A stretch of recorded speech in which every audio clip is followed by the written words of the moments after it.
Assalamualaikum warahmatullahi wabarakatuh. Waalaikumsalam warahmatullahi wabarakatuh. Apa kabar anak-anak mualimah semua, sehat? Baik, Alhamdulillah. Luar biasa Alhamdulillah. sehat, Bu. Nah, anak-anak sekalian, walaupun kita belajarnya masih ya belum tatap muka, tetapi kita tetap harus semangat ya belajarnya ya. Nah, baik anak-anak sekalian, untuk mengawali kegiatan belajar kita pada langkah lebih baik, kita mengawalinya dengan berdoa terlebih dahulu agar apa yang kita usahakan pada kegiatan belajar kita pada malam ini bisa membuahkan hasil yang maksimal. Mari anak-anak semua, tadahkan tangannya ke atas. Kita mohon pada Allah supaya kita diberikan pemahaman dalam menuntut ilmu. Doa mau belajar. Bismillahirrahmanirrahim. Amin. Baik, alhamdulillah anak-anak sekalian, kita sudah berdoa. Mudah-mudahan dengan berdoa Allah berikan kemudahan kepada kita semua dalam menuntut ilmu, supaya ilmu yang kita tuntut menjadi ilmu yang bermanfaat. Baik anak-anak sekalian, coba perhatikan di layar monitor anak-anak sekalian. Coba lihat, adakah temannya yang tidak hadir hari ini? Ada, Bu. Siapa itu? Solehudin Pulungan. Iya, kenapa dia ya nak ya? Innalillahi wa inna ilaihi raji'un. Mudah-mudahan beri ketabahan ya. Masih semangat untuk mengikuti pelajaran hari ini? masih Bu. Nah, kalau mualimah panggil anak-anak mualimah, anak-anak hebat, jawabnya apa? Masih ingat? Selalu terbaik. Mana anak-anak hebat mualimah? Selalu terbaik. Baik anak-anak sekalian, coba perhatikan di layar monitor yang akan mualimah tampilkan. Ada gambar apa ini yang ditampilkan ya? Orang yang sedang baca Quran, Bu. Sudahkah kalian membaca Al-Quran tadi? Alhamdulillah sudah, Bu. Iya sudah. Nah, jadi anak-anak sekalian, kita wajib hukumnya ya belajar membaca Al-Quran maupun mengkaji tentang isi dari kandungan Al-Quran. Nah, kenapa? Karena Al-Quran itu merupakan kitab suci agama Islam dan juga merupakan pedoman bagi umat Islam.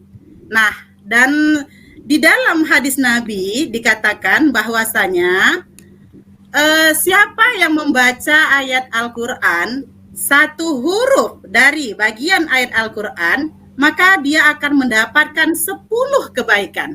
Nah, luar biasa ya anak-anak sekalian, membaca satu huruf saja dari bagian ayat Al-Quran, ternyata kita mendapatkan 10 kebaikan. Nah, anak-anak sekalian maukah mendapatkan banyak kebaikan? Mau, Bu. Mau, kalau mau kita harus rajin membaca Al-Quran. Nah, baik anak-anak sekalian, dalam membaca Al-Quran itu tidak boleh sembarangan. Ada ilmu yang harus kalian ketahui agar membaca Al-Quran itu memang benar-benar dengan aturan yang benar. Nah, apa itu? Namanya adalah ilmu tajwid. Ilmu tajwid itu apa ya? Ada yang tahu apa itu ilmu tajwid? Saya, Bu. Iya, apa itu ilmu tajwid anak mualimah? Ilmu yang mempelajari tata cara membaca Al-Quran dengan baik dan benar, Bu.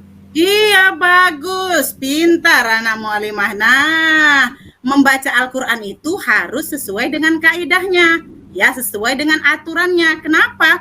Karena jika kita membaca Al-Quran, satu huruf saja salah atau satu baris saja salah bacaannya, bisa saja apa yang kita baca itu akan merubah makna dari isi ayat Al-Quran tersebut. Nah, ini bisa bahaya ya. Nah, baik. Pada kesempatan kali ini kita akan mempelajari satu tema, yaitu tentang hukum bacaan mim mati. Adapun tujuan belajar kita hari ini, melalui proses belajar mengajar diharapkan anak-anak sekalian mampu menjelaskan pengertian dari hukum bacaan idgham mimi dan ikhfa syafawi serta mampu menentukan huruf-hurufnya. Sebelumnya mualimah mau tanya dulu. Anak-anak sekalian, tahukah kamu apa itu mim mati? Tahu, Ada yang Mim yang- tahu? Tahu Bu, mim yang Ya, apa sukun. Mim sukun. Yang lain, ada lagi yang tahu apa itu mim mati? huruf mim yang berharokat sukun, Bu. Yang berharakat sukun. Bagus, pintar anak mualimah. Nah, mim mati adalah huruf mim yang memiliki tanda bulat di atasnya atau tanda yang setengah lingkaran di atasnya. Yo, sekali lagi mualimah ulangin ya. Mim mati adalah huruf mim yang memiliki tanda bulat di atasnya atau tanda setengah lingkaran di atasnya. Nah, kira-kira di mana kita bisa menemukan huruf mim mati ini? Ayo coba anak mualimah. Di mana kita biasa bisa melihat ini? Di dalam Al-Quran Di Bu. Quran, Bu. Dalam Al-Quran, pintar. Di mana lagi kira-kira? Di juz amma, Bu. Buku juz amma. Buku Iya, Iqra. cakep. Di juz amma. Ada lagi yang tahu di mana kira-kira? Di surah Buku Al-Fatihah, Bu. alif-alif, Bu. Uy, alif-alif. Bagus. Pintar anak mualimah. Nah, jadi jika kamu temukan ada huruf mim mati di dalam Al-Quran atau di dalam Iqra, bahkan di dalam juz amma sekalipun, nah, kamu harus tahu mim mati itu memiliki keistimewaan. Nah, keistimewaannya apa? Keistimewaannya itu ketika dia bertemu dengan salah satu huruf hijaiyah. Ada yang tahu huruf hijaiyah ada berapa? Saya Bu, Ada banyak tuh, Bu. Iya, Nasiruddin, ada berapa nak? ada yang 28, ada yang 31 Bu. Oh iya, pinter. Ada yang 28, ada yang 30 ya. Itu berdasarkan bentuk dan bunyi hurufnya. Pintar. Nah, mim mati ini akan sangat istimewa ketika dia bertemu dengan salah satu huruf hijaiyah. Mau tahu apa keistimewaannya? Mau? Mau, bagus. Nah, keistimewaannya mim mati jika bertemu dengan salah satu huruf hijaiyah, ya, huruf hijaiyahnya, kita perhatikan dulu biar kita tahu apa keistimewaan dari mim mati. Coba Ananda perhatikan semuanya. Ada tampilan ayat Al-Qur'an. Nah, bisa terlihat? Bisa, Bu. Iya, bagus. Nah, coba perhatikan. Perhatikan slide yang Ibu sampaikan. Nah, lihat, apakah kamu bisa menemukan huruf mim mati di situ? Bisa, Bu. Bisa. Di kalimat yang mana? Atau amahum. Atau amahum. Nah, kira-kira itu namanya huruf apa ya? Mim mati. Mim Mim mati, Bu. mati. Mim matinya ketemu dengan apa? Mim. Mim mati bertemu dengan Mim mim. tasdid. Pinter. Ada lagi nggak selain dari itu? Amanahum min khauf. Amanahum. Ini kayaknya yang pinter nih cuma si Nasiruddin aja ini. Ini berarti yang les ini. Alhamdulillah. Ya, yang lain mana ini ya? Coba yang lain dulu. Ibu mau dulu anak Ibu. Syawal. Mana Syawal? Ayo Syawal. Perhatikan dulu. Ada huruf mim mati lagi. Saya, selain Bu. itu? Iya, coba kamu perhatikan nak. Ada lagi huruf mim mati? Nggak ada, Bu. Cuma 2 itu, Bu. Enggak ada, cuma 2. Yang satu lagi mana coba? Wa amanahum, Bu. Wa amanahum. Nah, pinter anak-anak mualimah semuanya. Nah, kita perhatikan di ayat tersebut kita bisa melihat ada huruf mim mati bertemu dengan mim. Ingat, kata kuncinya apa? Mim mati bertemu dengan Mim. mim. Mim. Pandai. Nah, jika huruf mim mati bertemu dengan mim, maka dia memiliki keistimewaan dalam ilmu tajwid. Nah, apa itu? Ada yang tahu? Apa kira-kira keistimewaannya tadi? Dibaca panjang, Ada yang Bu. Kenapa? Belum tahu, Bu. Belum tahu. Nah, ini dia keistimewaannya. Nah, dia memiliki hukum bacaan yang disebut dengan apa namanya? Idgham mim. Idgham Idgham mim. mimi. Idgham mimi. mim bertemu dengan mim, namanya adalah idgham mim, ya. Jadi jangan lupa kata kuncinya mim bertemu dengan mim, mim disebut dengan mimi, idgham mimi. Sampai di sini bisa diikuti? Bisa, Bu. Bagus. Ngerti, Nah, Bu. ya, bagaimana cara membacanya? Nah, cara membacanya, ya, mimnya itu bunyinya rangkap atau ditasydidkan, disertai dengan dengung. Nah, nanti kita akan praktekkan di pelajaran berikutnya bagaimana cara membaca hukum bacaan daripada idgham mimi. Nah, saat ini kita hanya membatasi materi kita kepada 2 pembahasan saja, ya. Mim mati bertemu dengan mim yang disebut dengan idgham mimi, dan yang satu lagi, ayo perhatikan slide yang berikutnya. Perhatikan ayat yang berikutnya. Adakah bisa kamu lihat di situ huruf mim mati lagi?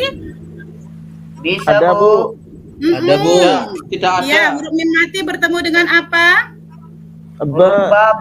Ba. Ya, mim mati bertemu dengan ba. Mim Ba. mati, jika dia bertemu dengan ba, maka hukum bacaannya ada yang tahu? Ikhfa, Bu. Nggak tahu, Ikhfa Bu. syafawi. Ada yang bilang ikhfa, betul nggak ya? Ikhfa syafawi. Nah, hukum bacaannya adalah ikhfa syafawi. Nah, ikhfa syafawi, Bisa terbang ya, Bu? ikhfa, ya artinya samar.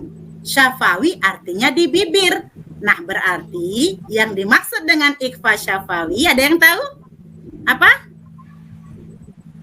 Samar-samar di bibir. Iya, cakep, pintar anak ibu. Nah, samar-samar di bibir. Nah, sebenarnya ada satu lagi, tapi untuk yang berikutnya kita akan pelajari pada pertemuan berikutnya. Nah, sampai di sini bisa diikuti? Bisa. Bisa, Bu. Untuk melihat sejauh mana kemampuan kamu semuanya dalam mengikuti materi yang tadi, Ibu akan tampilkan ya tugas kamu, tugas kelompok. Sebelumnya Ibu akan bagi dulu kamu menjadi beberapa kelompok terlebih dahulu. Nah, ya, kita bagi menjadi 2 kelompok. Abjad yang dari huruf A sampai huruf M itu kelompok 1. Nah, kemudian abjad yang di bawah huruf M sampai huruf Y itu adalah kelompok yang kedua. Nah, apa tugas kamu? Tugas kamu adalah diskusikanlah bersama teman kamu satu kelompok. Nah, kelompokkanlah yang manakah huruf dari idgham mimi dan yang manakah huruf dari ikhfa syafawi. Nah, kemudian setelah kamu tentukan hurufnya, perhatikan LKPD berikutnya. Kemudian hukum bacaannya apa ya? Nah, kamu tentukan di dalam tabel yang udah disediakan. Nah, kemudian buat apa kesimpulannya? Diskusikan bersama teman kelompok kamu, bekerjalah dengan bagus, berdiskusilah dengan penuh tanggung jawab. Baik, silahkan dibentuk kelompoknya. Nah, alhamdulillah ternyata kamu sudah siap melaksanakan diskusinya. Baik, silakan kelompok 1, siapa yang mau maju? Adenan, Bu, Adenan. Ya, Adenan. Silakan Adenan, presentasikan dulu tugas kamu, Nak. Kesimpulan daripada tugas kelompok kami ini. Oke, bagus, pintar. Nah, baik. Alhamdulillah, ternyata kalian sudah bisa dan mengerti tentang materi kita hari ini. Ibu mau 1 orang dulu menyimpulkan materi dari pembahasan kita hari ini. Kira-kira siapa yang bisa menyimpulkan materi belajar kita hari ini? Kesimpulan pada pagi hari ini yang pertama, Oke, bagus. Terima kasih untuk Salimur Rahman sudah bisa menyimpulkan materi kita hari ini. Baik, ingat ya anak-anak sekalian. Nah, hukum bacaan mim mati itu ya ada 3, tapi yang kita pelajari hari ini hanya 2 ya. Yang pertama, mim mati bertemu dengan mim, hukum bacaannya adalah idgham mimi. Nah, kemudian jika mim mati bertemu dengan huruf ba, maka hukum bacaannya adalah ikhfa syafawi. Nah, sampai di sini ada yang mau bertanya kira-kira? Nah, baik. Untuk pertemuan berikutnya, Ibu minta kepada kalian semua untuk membaca kembali buku kita ya tentang hukum bacaan mim mati. Pelajaran berikutnya yaitu tentang izhar syafawi. Sebelum kita akhiri, mari sama-sama kita mengucapkan lafaz hamdalah. Alhamdulillah. Alhamdulillah. Assalamualaikum warahmatullahi wabarakatuh.